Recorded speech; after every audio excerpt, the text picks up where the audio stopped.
Just some guy talking here, and today I want to start by telling a story. So, there's a guy, he needs money, so he goes to a friend of his and asks to borrow some cash.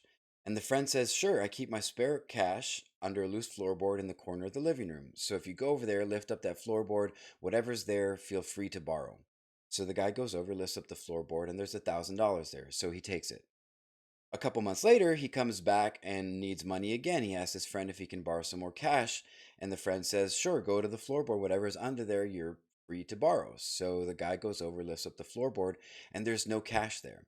And he gets mad. He goes to his friend and says, "What the heck? There's no cash under the floorboard."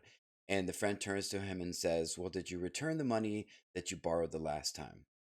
And I love this story.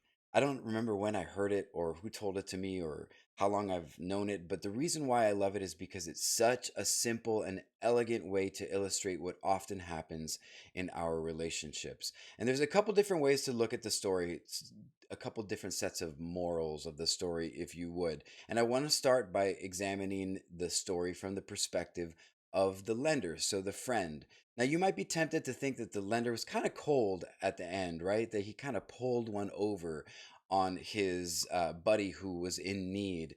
But I want you to look at it from a different perspective. The lender was honest.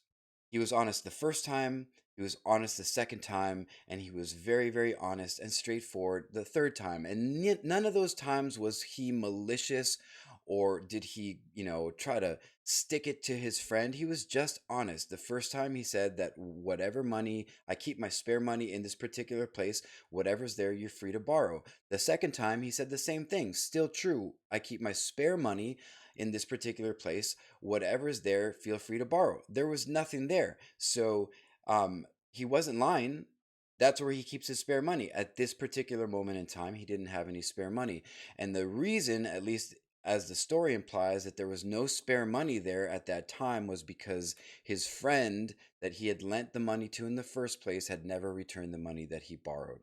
So I want to start by saying that in are situations when you look at your life and think about the people who take from you, who need from you, right? And I'm not judging people who need things, and I'm certainly not saying don't help people. What I'm asking you to think about is being honest about how much you have and how much you're able to give. Because there are times that we are able to lend money, time, focus, attention, advice, any of those things mixed together. There are times when we have the resources that available to lend to somebody who needs it. And there are times when we do not. And sometimes it's specific to that one particular person, right? So if it's not money, maybe you expended a lot of energy into a particular relationship or friendship. That person has never really turned around and refilled the reservoir, so to speak. And now you're out of resources to lend to this person because you need it for other things or for other people. That's okay. The point here is for you to be honest with yourself about how much you have available to lend to somebody else, and also to be honest about whether or not that other person is holding up their end of the agreement. Right? The person asked to borrow money, which he did, and then he never repaid it. So, if you are the lender in your relationships, you need to be very, very careful about whether or not you are trying to give people resources that you don't have. I've talked about this before. This is a different way to look at it. But I want you to be very, very mindful about the fact that sometimes you just don't have it. And you need to be honest about that. Which brings us to the way that the borrower reacts and the way that the borrower acts and talks. Anyway, so we all have that person in our lives, like I said earlier, who needs from us. These people who actually have a need that we, because we love them, because we care about them, because we have a relationship with them, we want to try to help them. But sometimes, oftentimes, more often than we admit, we are the borrower. So I want us to put ourselves in that position now. Think about it from his perspective. So he has a need.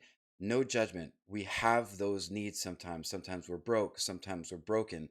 Sometimes we're tired or lonely or need help or advice. All those things I mentioned earlier. And we go to people who we trust and who might be able to help us.